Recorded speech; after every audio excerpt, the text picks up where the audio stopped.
I'm Chef Melissa and welcome to Tasting Sicilia. Today I'm making Sicilian rice balls known as arancine di riso. I'll be making a classic version with a saffron risotto and a beef ragu. So let's get started. I'm going to start by heating up the pan. Okay. And I'm adding extra virgin olive oil. And here I have carrot, onions, and celery, and the first three ingredients that will be sauteed. The base of a good ragu is the sofrito, the carrot, celery, and onion. Important ingredients to bring flavor to the ground beef ragu. Okay. As you can see, the three ingredients are very finely minced. I put them in a Cuisinart so that they would be very small pieces of carrot and celery especially. The onion tends to melt away in the sauce, but the carrot, if not cut small enough, will really remain whole. Okay, this looks about ready. We'll be transferring this mixture into the larger pot. Okay, now I get the gas back on. And I'm putting the ground beef, this is a grass-fed ground beef, inside the pan. Okay. And I'm just breaking up the meat with my spatula. I'm also going to add a touch more olive oil, but not too much. The meat itself has enough fat in it. I like to use 80% lean beef. So there is that 20% amount of fat in there. We have some nice caramelization on the beef, and now we're ready to deglaze.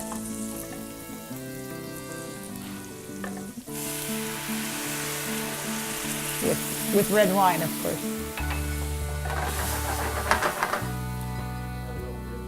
Okay, there we are. I'll let that evaporate. Okay, all the wine is evaporated, and I'm going to transfer the beef as well to the vegetable mixture.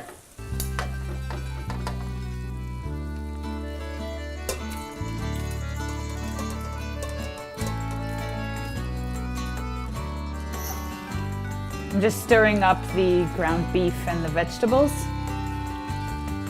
And I'm about to put in the tomato paste.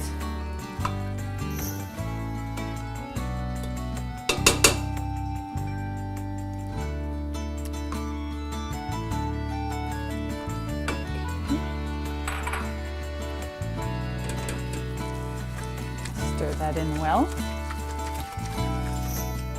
Now I add the garlic paste and the dried oregano, 3 bay leaves, and some chicken stock. It could be vegetable stock as well. Either one works. You can also use water, but the more flavor in the stock, the tastier the ragu will turn out. I'm going to let this ragu cook for about an hour, and meanwhile, I'll start making the risotto. We'll be doing a saffron risotto with saffron, Parmesan cheese, onion, white wine, arborio rice, olive oil, butter, and chicken stock. And for the risotto, we start with some extra virgin olive oil. You can also use clarified butter, some finely chopped onions,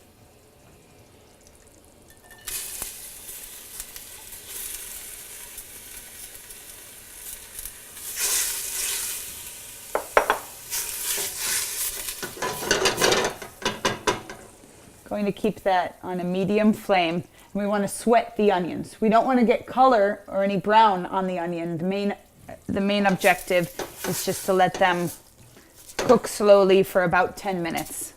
So our onions are almost ready, and in the meantime I just want to salt our ragu. I waited a bit to do that so that the salt wouldn't dry out the ground beef. And now we're ready to add our risotto, our rice. So we just want the rice to lightly toast in the bottom of the pan before we deglaze with white wine.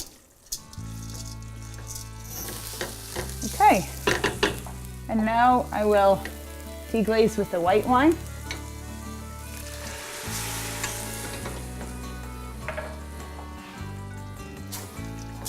And continue stirring.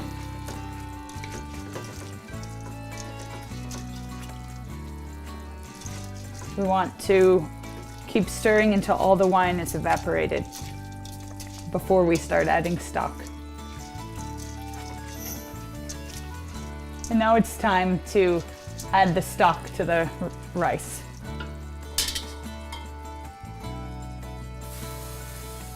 Start with 2 ladlefuls. And we continue stirring.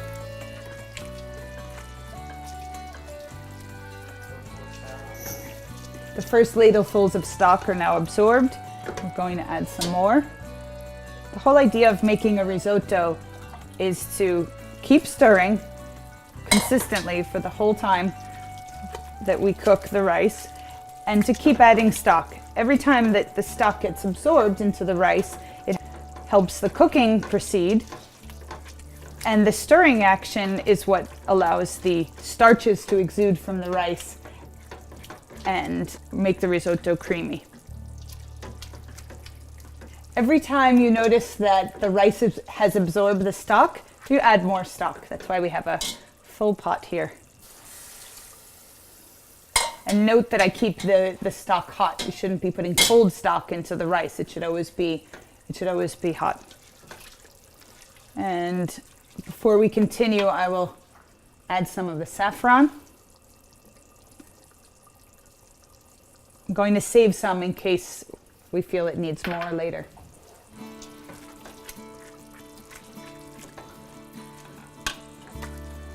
You can see that beautiful yellow color.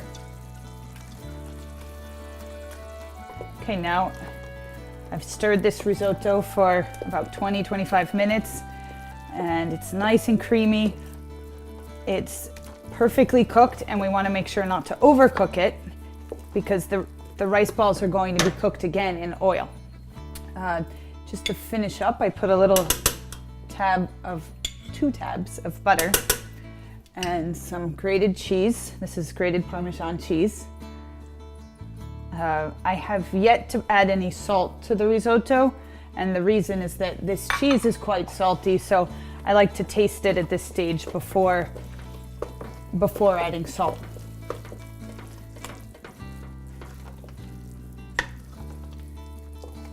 Again, you can always add in, but you can't take out once you've put the salt. And remember, throughout this whole process, you have to keep stirring. You never let the risotto sit and cook because it will stick immediately to the bottom of the pan and ruin the texture and flavor of the risotto. Now, the next step is we need the risotto to cool before we roll out the rice balls. Now it's time to roll the rice balls. I have the cooked saffron risotto, the beef ragu, and at the end of the cooking I added in some peas to the ragu, which is a quite traditional filling for the rice ball. I have pecorino cheese from Sicily. It's a young sheep's milk cheese, but you can always replace that with fontina cheese if you can't find pecorino. I have flour, egg, and breadcrumb. So let's get started. I take with my hand a ball of about this size of the rice, which is now well cooled down. The cooler the rice is, the easier it is to roll them. Okay, and I make the rice flat on my hand so that we have a surface of rice to work with. I then take a teaspoonful of the beef ragu and put it in the center of the rice, and I take 2 pieces of the pecorino cheese and add them there. Now, I never said this is a very clean thing to do. You have to get in there and get your hands messy. You know, it's part of the fun. Now, here we go. We start rolling by just lifting the rice over, and we make sure that we keep that ragu inside. The rice is still at a very sticky stage. And you just start forming it in a ball. Takes a little while to get hang of it, but it's really not too difficult.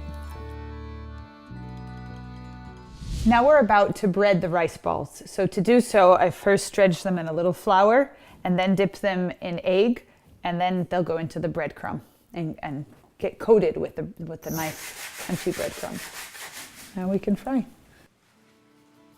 So we're at the final stage here of the rice ball preparation, and we need to fry them. I have a mix here of some extra virgin olive oil and vegetable oil, and I'll be frying the rice balls in them. Now, the best way to know if your oil's at the right temperature is just to put one rice ball in as the sample, and if it's overly bubbly, then you know you have to turn down the heat just a touch. And if you don't see any bubbles around the rice ball, well then the heat should go up a little bit. So here's what we do. Take a rice ball, and if you'd like to put it on this so you don't burn your fingers, and right inside the oil. Okay, like so. As we add the other rice balls, we might need to put up the flame though. We are going to fry until the rice balls are nice and golden, but that should be about 4 minutes, but the best way to check is not to time it, but to just look. So for example, this one is golden, but we want to go a little bit more. It's not a light golden, we're looking for a little darker golden. And I have some paper towels on a sheet pan waiting here so that the excess oil will drain off. Beautiful, look at them, look so pretty.